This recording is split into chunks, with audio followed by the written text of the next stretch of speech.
and international law, including the 4th Geneva Convention and India's own commitments and obligations. Excellencies and Mr. Chairman, we express our deep gratitude to all OIC member states for their unwavering support for the right to self-determination of the Kashmiris and for the rejection of the India's illegal and unilateral actions of 5th of August 2019. In order to promote the Kashmir cause, we must implement the OIC action plan on Jammu and Kashmir. We must demand that India halts all human rights violations and release Hurriyat leaders, and we should also try to reverse its illegal demographic and other unilateral changes. Mr. Chairman, we strongly condemn the surge in anti-Pakistan rhetoric and Islamophobic narratives by India's political leaders during the ongoing Lok Sabha elections. Their rhetoric marginalizes Muslims and threatens regional stability. The violent implementation of Hindutva ideology warrants close international scrutiny. The United Nations and the OIC must closely monitor the situation.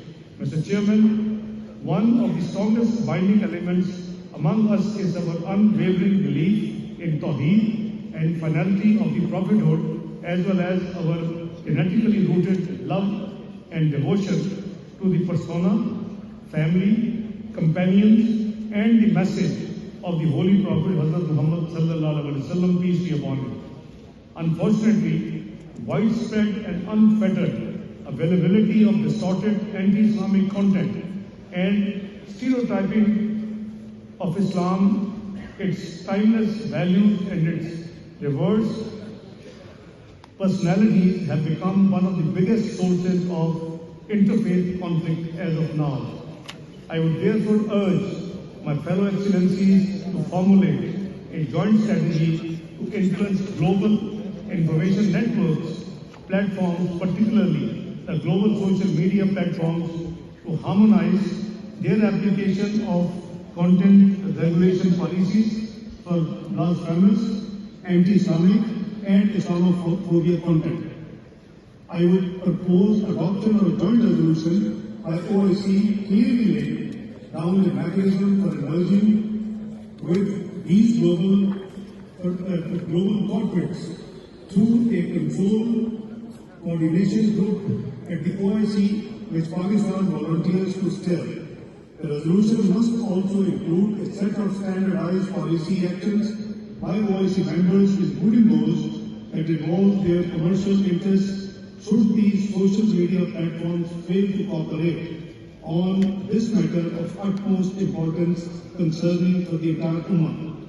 I would like to appreciate that through concerted efforts of the OIC, the United Nations General Assembly designated 15th March as the International Day to combat Islamophobia.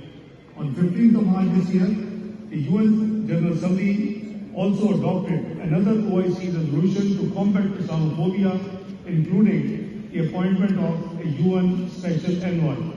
We must work in concert with the UN Secretary General and the UN Special Envoy to develop an action plan to combat Islamophobia, including, number one, a comprehensive compendium of Islamophobic incidents, a template for national legislation, an accountability mechanism for prosecution and legal support to victims.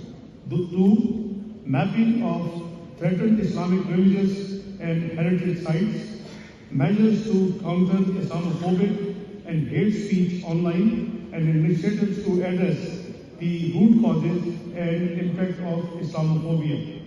Mr. Chairman, despite contributing the most to the fight against terrorism, unfortunately, Pakistan continues to face externally financed, sponsored, and supported terrorism from across our borders. The OIC should work collectively with the United Nations to combat all forms of terrorism, as well as to eliminate terrorist groups like ISIS-K and the TTP.